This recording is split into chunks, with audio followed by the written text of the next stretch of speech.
इस साल नीट का पेपर लीक हुआ, पिछले साल एनटीए के पेपर्स लीक हुए थे, जेई और नीट के रिजल्ट्स में डिस्क्रिपेंसीज आई थी, लोग सड़कों पर उतरे थे, लाखों रोते हुए स्टूडेंट्स थे। हालात इतने खराब थे कि अलग सर और कई दूसरे पर्सनालिटीज एग्जाम दोबारा कंडक्ट करवाने की डिमांड कर रहे थे, क्योंकि हमारे और हमारे पेरेंट्स के दिमाग में एक मिथ डीपली बैठ गया है कि इंडिया में अगर कोई सच्ची और अच्छी एजुकेशन दे सकता है तो वो सिर्फ और सिर्फ आईआईटीज, एनआईटीज या टॉप गवर्नमेंट कॉलेजेस हैं।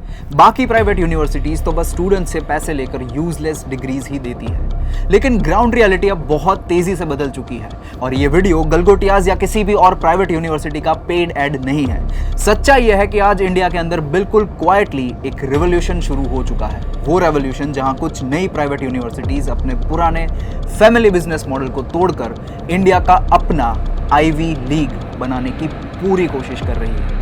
हार्वर्ड और स्टैनफोर्ड का मॉडल अब साइलेंटली इंडिया में इंपोर्ट हो रहा है। कैसे, आइए समझते हैं इस वीडियो में। लेकिन उससे पहले इस चैनल को जल्दी से 3 लाख सब्सक्राइबर्स पर पहुंचा दो। मैं हूं झील and you have already started watching upgrade.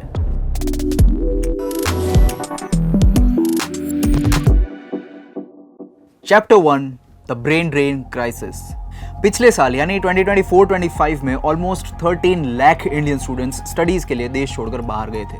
2017 में ये नंबर सिर्फ 4.5 लाख हुआ करता था। सिर्फ 7 सालों के अंदर ये फिगर्स 3 टाइम्स से भी ज्यादा बढ़ गए हैं। और आज हालात ये है कि चाइना के बाद सबसे ज्यादा इंडिया के स्टूडेंट्स बाहर जा रहे हैं फॉर स्टडी। लेकिन लोग आखिर जा क्यों रहे हैं? क्योंकि इंडिया का पब्लिक एजुकेशन सिस्टम अब टैलेंट निकालने की जगह एक रिजेक्शन मशीन बन चुका है। सोचिए, आज एक स्टूडेंट क्लास 12th बोर्ड्स में 98% लाता है, फिर भी उसे दिल्ली यूनिवर्सिटी में सीट नहीं मिलती। वो जेई में टॉप 1% में आता है, फिर भी आईआईटी के दरवाजे उसके लिए बंद है।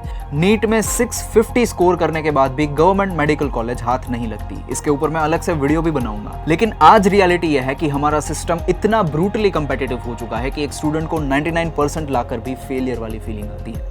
एंड इसीलिए पेरेंट्स भी अपनी सेविंग्स लगाकर बाहर का एक एस्केप रूट ढूंढने की कोशिश कर रहे हैं। पर रियलिटी यहाँ पे भी है कि 2025 आते आते ये एस्केप रूट्स भी अब तेजी से बंद हो रहे हैं। कई वेस्टर्न कंट्रीज भी अब कुछ हद तक इमिग्रेशन को स्ट्रिक्ट कर रही है। और इस सब के बीच जो लाखों स्टूडेंट्स इंडिया से बाहर जा रहे हैं, उनमें से सब हार्वर्ड, ऑक्सफोर्ड या येल में एडमिशन नहीं ले रहे। सो द क्वेश्चन इज कि जो लाखों brilliant Indian students world class education deserve करते हैं, उनका क्या होगा? जब बाहर की अपॉर्चुनिटीज टाइट हो रही हो और इंडिया के गवर्नमेंट कॉलेजेस में सीट्स नहीं है, तब ऑप्शन क्या बचता है?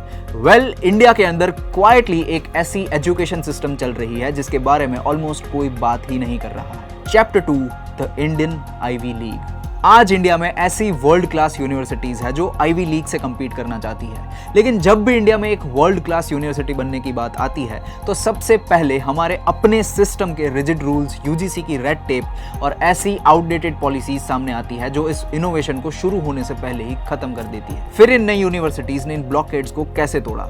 एक्चुअल में इन्होंने सिस्टम से लड़ने की बजाय उसे स्मार्टली हैक कर लिया। आइए इन 3 मास्टर हैक्स को अच्छे से समझते हैं। हैक 1 इज दैट हमारा ट्रेडिशनल पब्लिक सिस्टम सिलेक्शन पे नहीं, एलिमिनेशन पे चलता है। कट ऑफ रेट 99% है और अगर आपके 98.5% भी आए तो भी आपको एडमिशन नहीं मिलता।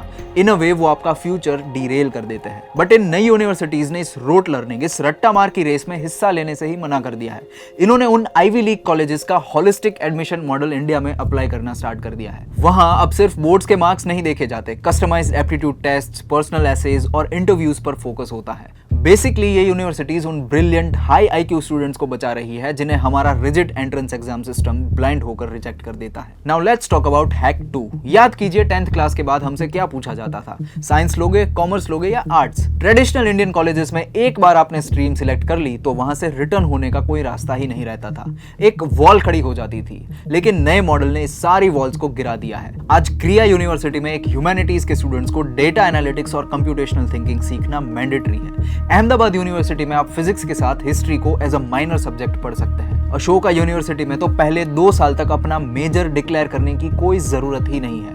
पहले एक्सप्लोर कीजिए और फिर डिसाइड कीजिए, बिल्कुल येल और स्टैनफोर्ड की तरह। मतलब इन्होंने उस सिस्टम को तोड़ दिया है जहां एक 18 इयर्स के बच्चे को जबरदस्ती रिजिड डिसीजंस लेने पड़ते थे, जहां से वो अपने इंटरेस्ट्स के बाकी सब्जेक्ट्स कभी एक्सप्लोर ही नहीं कर पाता। एंड हैक 3, सालों से इंडिया में प्राइवेट कॉलेजेस का मतलब होता था किसी लोकल पॉलिटिशियन या वेल्दी फैमिली का पर्सनल बिजनेस, जिनका मेन एम ही यही था कि फीस चार्ज करके ज्यादा प्रॉफिट्स कमाना। फिर उसके लिए अगर क्वालिटी भी बिगड़ रही हो तो चलेगा। लेकिन अब ये मॉडल भी चेंज हो रहा है। बिलियनर्स और टेक फाउंडर्स ने मिलकर इन्वेस्टमेंट्स किए और लॉन्च किया इंस्टीट्यूशन ऑफ एमिनेंस। ये टैग टेक्निकली एक वीआईपी पास था जो मिलते ही यूनिवर्सिटीज को फ्रीडम मिल गई अपना करिकुलम खुद डिजाइन करने की और इंटरनेशनल लेवल की सैलरीज देकर ग्लोबली बेस्ट फैकल्टीज को हायर करने की। मतलब ये इंस्टीट्यूशंस इंडिया में रहकर भी इंटरनेशनल स्पीड और ऑटोनॉमी के साथ ऑपरेट कर सकते हैं। वही फ्रीडम जो हार्वर्ड के पास हमेशा से थी अब ऑफिशियली इंडिया में आ चुकी है। सिस्टम क्रैक हो गई, मॉडल्स इनोवेट हो गए और रैंकिंग्स भी कंटिन्यूअसली ऊपर जा रही है। ये सब सुनने में एक परफेक्ट फेरी टेल लगता है, पर अब आती है इस कहानी की सेकंड साइड, वो रियलिटी चेक और वो कॉस्ट जिसके बारे में लोग बात नहीं करते। Chapter 3, the real cost. जब भी ऐसा कुछ होता है तो हमें लगता है कि हमने पूरा सिस्टम ठीक कर दिया है, पर इकोनॉमी का एक बहुत बेसिक रूल है that there is no free lunch. सब चीजों की कुछ ना कुछ कॉस्ट होती है। पहली कॉस्ट ये थी कि बाहर से देखने में ये कैंपसेस किसी 5 स्टार रिजॉर्ट जैसे लगते हैं, बट हार्वर्ड और येल के पास 40-50 बिलियन डॉलर्स के फंड रहते हैं। यानी उनके पास इतने पैसे बैंक में पड़े हैं कि वो सिर्फ उनके इंटरेस्ट पर जनरेशंस तक ये यूनिवर्सिटीज चला सकते हैं। इंडियन प्राइवेट यूनिवर्सिटीज के पास ऐसी पॉकेट्स नहीं है। तो इन वर्ल्ड क्लास बिल्डिंग्स और फैसिलिटीज का बिल आखिर कौन भरता है? Obviously students. इनकी फीस 15 से 25 लाख रुपीस पर ईयर तक जाती है। यानी एक 4 इयर्स की डिग्री आपको 60 लाख से 1 करोड़ तक पड़ सकती है। इसका मतलब यह है कि ये यूनिवर्सिटीज कोई मेरिट बेस्ड या इंक्लूसिव प्लेस नहीं बना रहा है जहां एक नॉर्मल स्टूडेंट इजीली पढ़ सके। ये हाईली इलीट क्लब्स बना रही है जो सिर्फ इंडिया की टॉप 1% रिच फैमिलीज के लिए एक्सेसिबल है। बट सिर्फ इलीट क्लब्स बनाने से कोई देश विकसित नहीं बनता। सेकेंडली, हार्वर्ड या आईआईटी को उनकी बिल्डिंग्स बड़ा नहीं बनाती। एक यूनिवर्सिटी का सबसे बड़ा और असली प्रोडक्ट उसका सिलेबस नहीं, उसका एल्यूमनाई नेटवर्क होता है। ऑक्सफोर्ड का नेटवर्क 900 इयर्स ओल्ड है। हार्वर्ड के एल्यूमनाई आज वॉल स्ट्रीट और ग्लोबल पॉलिटिक्स चलाते हैं। बट ये प्राइवेट यूनिवर्सिटीज 2009, 2014 या 2018 में रिसेंटली ही बनी है। अगर आज आप इन यूनिवर्सिटीज को पैसे देते हैं तो आपको चमकती हुई बिल्डिंग्स मिल जाएगी, फैंसी करिकुलम मिल जाएगा और एक अच्छा ब्रांड नेम भी मिल जाएगा। पर वो जनरेशनल एल्यूमनाई नेटवर्क जो वर्ल्ड के लीडिंग कंपनीज में आपको एक्चुअली जॉब्स दिलवाता है, आपका करियर रियलिटी में सिक्योर करता है, वो यहाँ अभी एग्जिस्ट नहीं करता। इनके जो सबसे पुराने ग्रेजुएट्स हैं वो खुद अभी अपने करियर के स्टार्टिंग स्टेज पर है। एंड थर्डली, एक सच्ची आईवी लीग यूनिवर्सिटी वही होती है जो रेडिकल, अनसेंसर्ड और फ्रीडम के साथ ऑपरेट कर सकती है। हार्वर्ड में एक प्रोफेसर फ्रीली अपनी ही गवर्नमेंट के अगेंस्ट एक रिसर्च पब्लिश कर सकता है,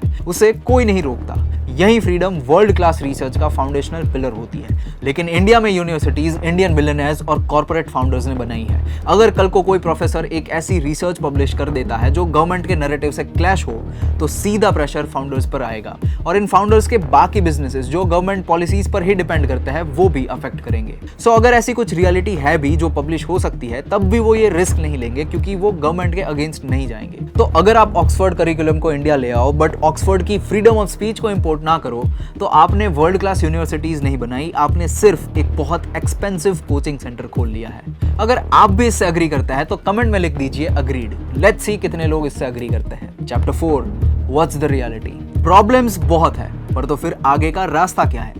अगर इन नई प्राइवेट यूनिवर्सिटीज को सच में एक ग्लोबल एजुकेशन सुपर पावर बनना है तो उन्हें अपना मॉडल और भी आगे बढ़ाना होगा। हमें जरूरत है रविंद्रनाथ टैगोर के उस ईस्टर्न यूनिवर्सिटी वाले विजन की जो एक ऐसी जगह के बारे में बात करता है जहां सिर्फ बुकिश नॉलेज ना मिले बल्कि सोसाइटी के रियल प्रॉब्लम्स का सोल्यूशंस भी बने। फ्यूचर एआई और कॉम्प्लेक्सिटीज का है, इसीलिए हमें फैक्ट्री में बनने वाले स्पेशलाइज्ड क्लर्क्स नहीं, हाइब्रिड थिंकर्स चाहिए। ऐसे स्टूडेंट्स जो आर्ट्स और ह्यूमैनिटीज पढ़ने के बावजूद डेटा एनालिटिक्स और कंप्यूटेशनल थिंकिंग समझते हो, जो Indian institute of human settlements IIHS के मॉडल की तरह आगे आकर क्लाइमेट चेंज और रैपिड अर्बनाइजेशन जैसी मैसिव प्रॉब्लम्स के पीछे के व्हाई को सॉल्व करे, सिर्फ कैसे को नहीं। एक स्ट्रिक्ट फी रेगुलेशन कमीशन के बिना मेरिटोक्रेसी एक मजाक बनकर रह जाएगी। अगर ये प्रॉब्लम सॉल्व होती है तो रियल लेवल पे शायद इंडिया में भी आईवी लीग्स बन सकती है। जब तक हमारा एजुकेशन सिस्टम ठीक होता है तब तक आप अपने करियर को AI फ्यूचर रेडी बना सकते हो। AI, मशीन लर्निंग और डेटा साइंस को अच्छे से समझकर, जिसके लिए आपको अपस्किल करने के मिशन में अपग्रेड आपके साथ जुड़ा है।